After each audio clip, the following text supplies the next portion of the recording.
¿Tienes problemas con la entregabilidad de tus correos? Estamos en el canal del marketing y hoy tenemos una invitada que es Yana Torry, que es de Email Council y que ha venido a hablar con nosotros sobre un tema que hoy está muy de moda, que mucha gente escucha y no sabe ni siquiera a veces qué significa la palabra. Hablamos de la entregabilidad.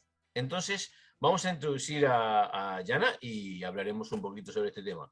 Bienvenidos y muchas gracias. Yana Torry, good afternoon, good morning. I don't know. I think you are good afternoon like me right now, Yes. no? Yes, same time, 3 o'clock, 4. Okay, thank you for coming to El Canal del Marketing. Thank you for having me. I'm very excited to be here. Okay, thank you very much. Thank you very much.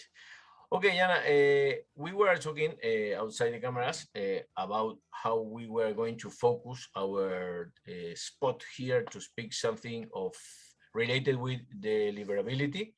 It's difficult to say deliverability, entregabilidad. It's a challenge, but we have to make used to. Yes.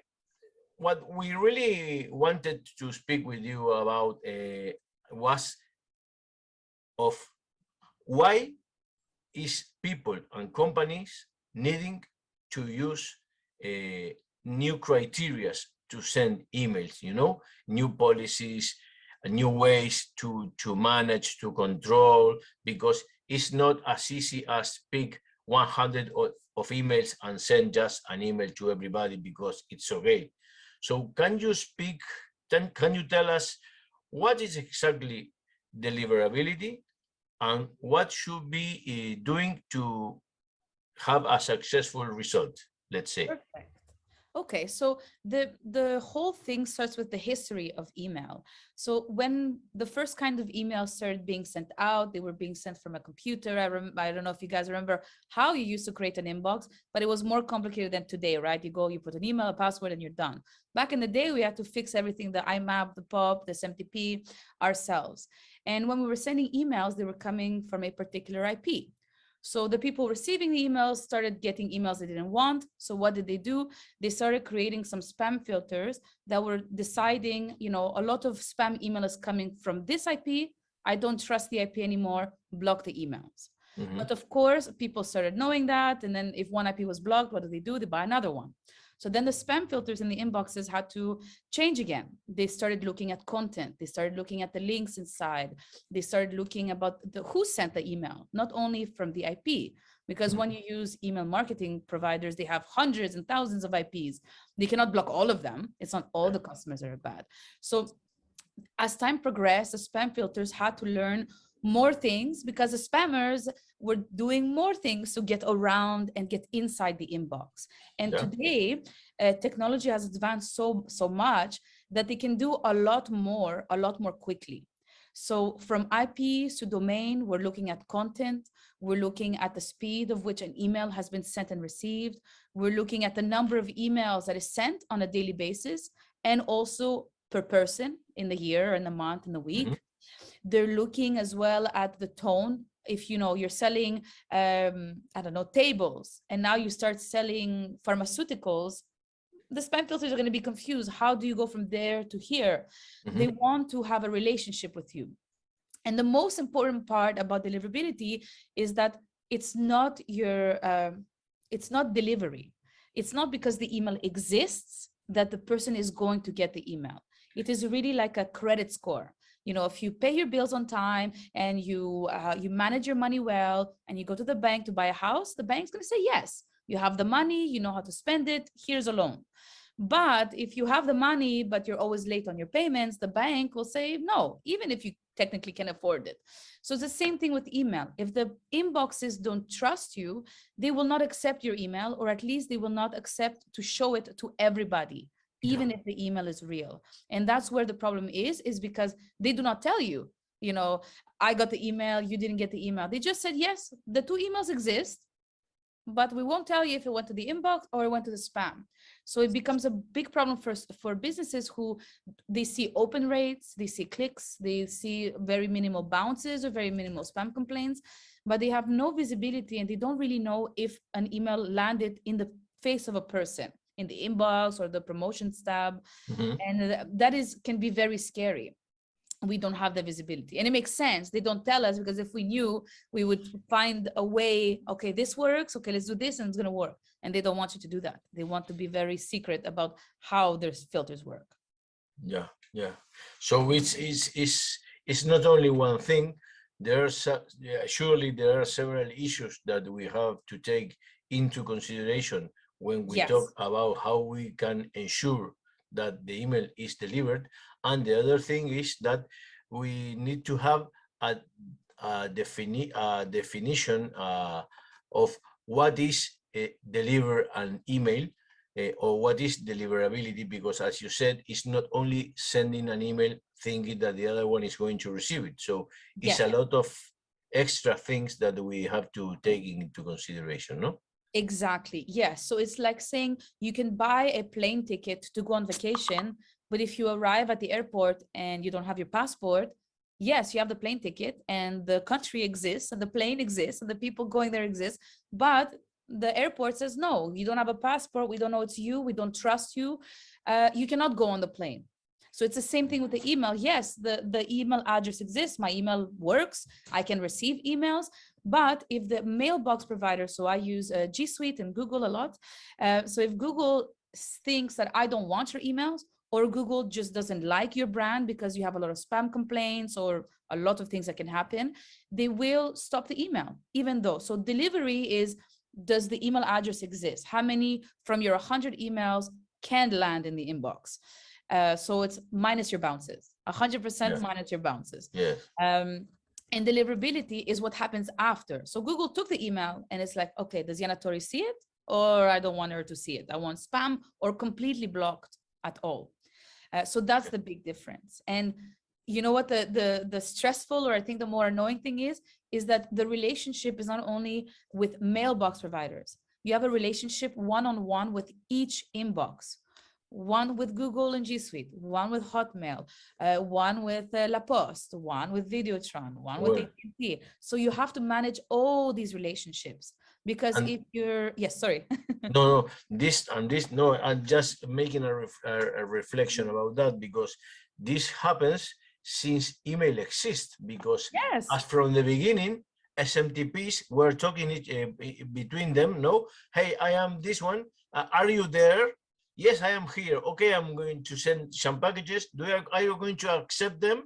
Okay, yes, I am going to accept them, or not, maybe, but now it's more complex, no? More security, a lot of extra things that 30 years ago, anybody was thinking about that. Yeah, the problem was technology. It couldn't do everything. We didn't think of everything too, you know, and it's been exponential. So people, especially this, since last August, September, I think is when, like, the people who don't know about this started talking about it. They started feeling issues because the spam filters become smarter and smarter and smarter and smarter, but very quickly.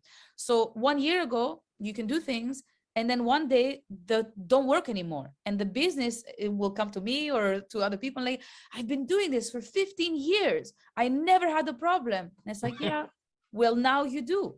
Because now we can look at what you're doing. The computers, the algorithms can check, they can monitor, they save it, they think about it, they know the last time you did it. Before, we couldn't do that. So it's just going to get worse and worse for people who don't want to change and follow the best practices, because we always wanted to follow best practices.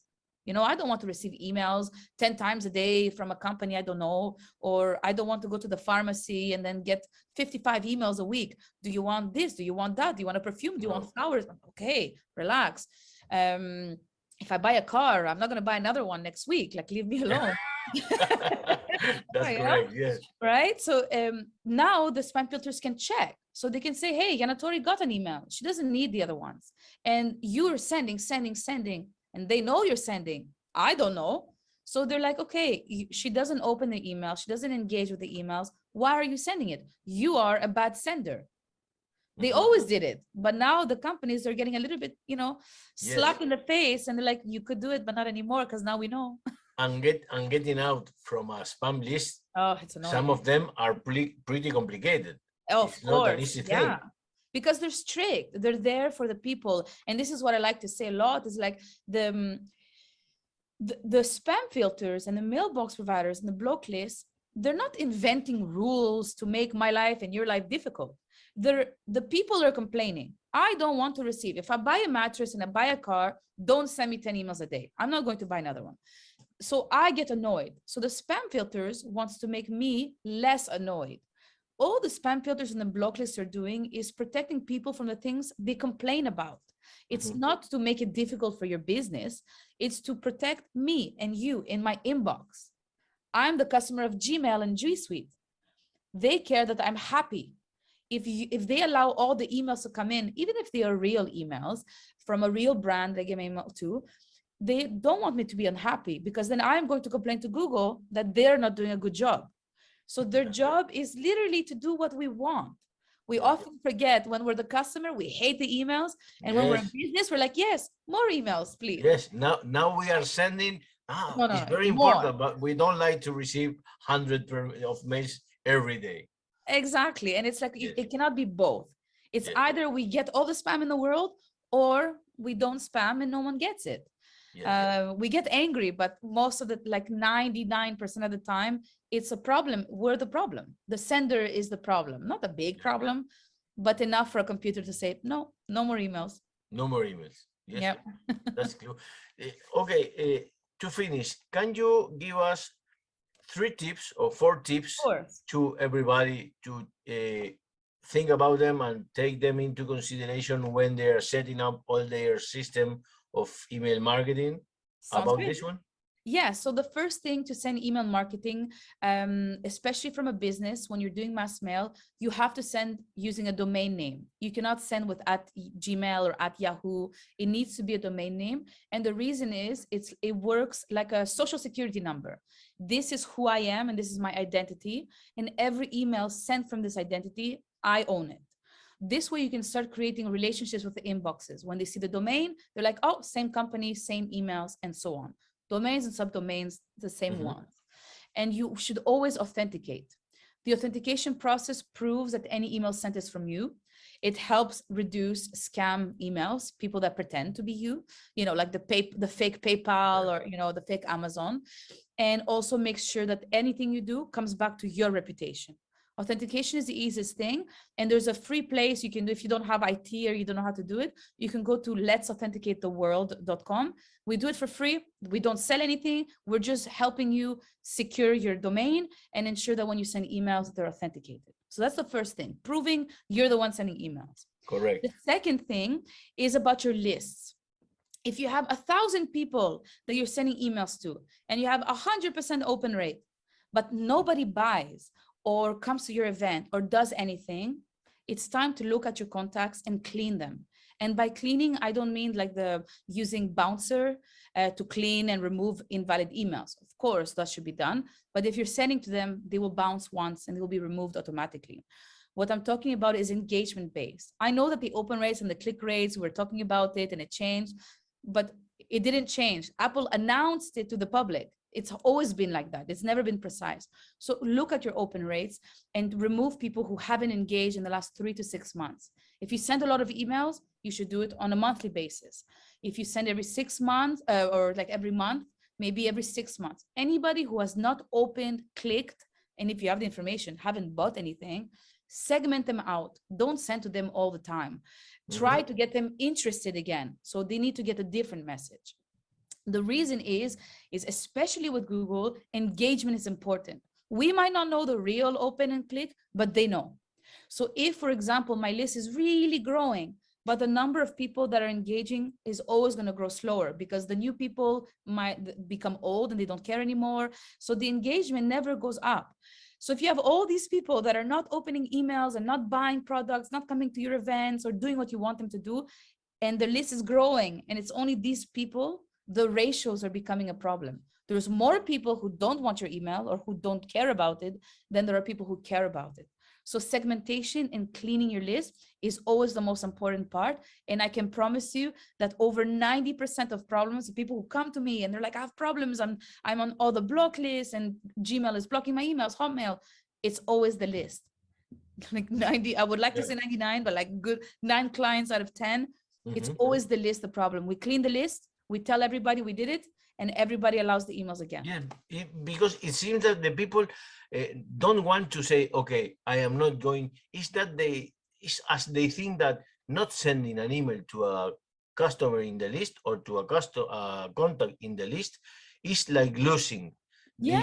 this contact, no? And exactly. And it's like you're gambling though. It's like the more you send and the less people, the ratio is really big and less people are opening it. Google and Hotmail and Yahoo and whatever, they're going to start to decide for you who gets the email. So it's like it's starting to work a little bit like Instagram and Twitter. If I like your Instagram pictures, I will see them. If I don't like them and I don't like them and I don't engage with them, Instagram is going to stop showing me your pictures. Yeah. And if you're really bad, like no one cares about them, then even your friends might not see your pictures because no one likes your pictures. It's the same thing with email. Do you want the email to Google to decide who gets the email? Oh, Yana likes cars, Yana gets them. Oh, her dad, oh, he doesn't get them. Why are we allowing Google and Microsoft to decide who's going to get what message? You have the statistics, segment your list. Yana Torry wants cars. Her father wants more about the, I don't know, the mechanics and the changing the oil reminders. Yeah. Do it yourself or else somebody else will do it for you. And the interesting part about email was that we have control about who sees the message. With Facebook ads, with the Google ads, we don't know who can see the message. We're hoping that Google and Facebook shows the advertisement to the right people. We tell them, women this age, but we're hoping. With email, we have the information, we have the control. Yes. Send to the people the message they want with one call to action. These long emails, if you have the time to write a long email, cut it and give each piece to each person. The engagement rates are going to become, it's also math. If I send to 100 people and 10 people open it all the time, what if I send to the 10 people? My open rate will become 100%. It's just math and ratios. We just want to show to Google the engagement. And engagement, don't forget to ask people to reply back to your email. It's an email. People can reply back. That is the ultimate action a person can perform. The summum. Google and to Microsoft. Yes, I want this email. And it's great because so many people do marketing stuff. They will ask them, give us a review, send us a picture, share your things, introduce a friend, ask us a question. And those emails prove to everyone that they want to receive them. And it gives you free marketing. If you ask for reviews or referrals, or this, you got the information. You get the people to work. A lot of things you can do with that. Oh yeah, and the last thing, it's not really a tip. It's more of a reflection time. Reflection. The promotions and the updates tab is the inbox. First of all, not everyone uses it. So okay, and second, the Google or Microsoft does it too. Google is putting the email where I would like to receive it. So if the way I'm in my inbox is I look at your emails because I think it's a promotion. If you're selling something, it's promotional. If you're talking about your book, your event, you're promoting something. It's promotion in the big sense. But maybe somebody else really likes those emails replies. That person will not get them in the promotions tab. The tabs are personal and Google algorithm. So don't panic. At the beginning, the open rates went down, but it's been how many years now? I think I read an article. I will try and find it for you. 30% more opens and clicks when the emails were in the promotions tab. Why? Because the mental game is when I'm in my inbox, I want the emails that are important, I reply back to. When I have the time and I'm bored, I go to promotions. And then my head is like, okay, what am I buying? What am I looking? So there's more likely I'm going to open something if it lands in the promotions because that's the mindset I have. So don't panic when your promotional emails are landing there. You should maybe find it weird if you send a personal email one-on-one and they land there. Then maybe you should check what's happening. Something is not correct. Yeah, if you're sending mass mails, Google knows that your email is coming from Netcore or MailChimp or Flowmailer. They know, they see the IP. So, okay, it's a campaign. What do you want us to do? Invoices go to updates. It's just normal. So don't panic. It doesn't mean you have bad deliverability. It means that Google has enough information about you and your customers to make a better decision. To decide, yes. Yeah, they're not And- doing it to make it difficult. Yes. They're making it, there's been less spam complaints because of it. People don't see the emails anymore. They're somewhere else. Yeah. So, you know, there's less spam complaints as well based on that. So don't panic. Your deliverability is great. You start panicking when things go to spam or Yeah. they're blocked completely. And Yes. look at your bounces. People don't, people look at their opens and clicks, but the bounces tell you. If Microsoft blocks you because you sent too many emails, they will bounce the email and tell you, you have been throttled or you have been blocked due to too many emails. Try again later. That proves to you from Microsoft that you slow down. Yes. And They if you are want- advising you, yes. Exactly. I mean, why not listen? Look at your bounce and Yes, the bounce listen, heights, yes. you know?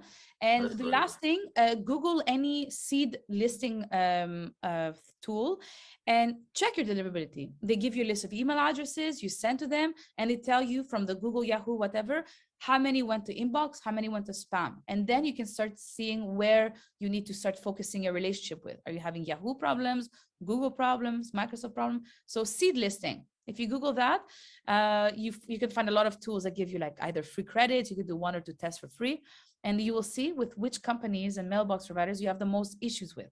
And it's Perfect. a perfect place to start. Perfect. Okay, well, but thank you very much, because I think you gave us a lot of tips, information, advices, reflections, and I am sure that many people is not aware really that Yes. this is not on that the issue is not to send a lot of emails, is to get that those people are reading these emails, and as you said, that they are ready to reply. If they reply is the best present you may receive that day is a reply from a customer, no? I know. And Of it's course. an email. Why not reply back? Yes. You know, send it to support, send it to Whatever. the product team. It's great. It's anyone, but an action, because at the end is an action from customer side that is always welcome. So, Yeah. and you can measure, so it's Exactly. good for you. It's good Yeah, for you can measure it, and Google can measure it too. Yes. of The course. inbox knows, right, that Yes. you replied back, and that is the ultimate. You know, removing an email from spam helps, clicking on the star helps, coming back and reading an email again. So a lot of stores sometimes would have a coupon inside the email, so when they go to the store, the people have to open the email and show see the the coupon. coupon. Yeah, so Google sees the email. Oh, you opened it twice for a long time. Good. Yes. We want positive engagement. So think like social media. You want people to like, comment, share. We want the same thing in email, because that's the information Google and Microsoft can see inside for their customers. Perfect. I think we have a lot of information. We have a lot of home stuff to do. Yes. So, Look at our okay. list. Okay, I thank you very much to accepting our invitation, to sharing all this expertise and all this information with all our followers and all of us. So I hope we can meet again in the future to continue speaking about deliverability. Oh, I would love that. Expecting that everybody is doing the things well and and properly. Okay, thank you Perfect. very much, Thank you Yana. for having me. Ok, bueno, pues amigos, hasta aquí llegamos el día de hoy. Esperamos que la información que nos dio Yana nos sirva, porque realmente hay un montón de información para procesar. Esto no es cuestión de enviar, ya veis que no es cuestión de enviar y ya está. Es cuestión de que hay que asegurarse de que, primero, que la gente lo quiera recibir, ¿no? O sea, si el que recibe ese correo ni siquiera lo está esperando, no lo va a abrir o no le va a hacer ni caso, siempre nos va a jugar más en contra enviarlo que sacarlo de la lista. O sea que revisar las listas, bueno, lo que ya dijo ella, ¿no? Hay un montón de tareas para hacer. Yo os recomiendo que escuchéis detenidamente este vídeo. Ya aprovechamos para que lo escuchéis un par de veces, que no sería malo. Y bueno, y por supuesto que os suscribáis al canal, que le deis a la campanita como siempre, y que nos vemos en el próximo episodio, esperando que recibáis nuestros correos, le deis al clic y nos contestéis. Muchísimas gracias y hasta el próximo episodio. Adiós.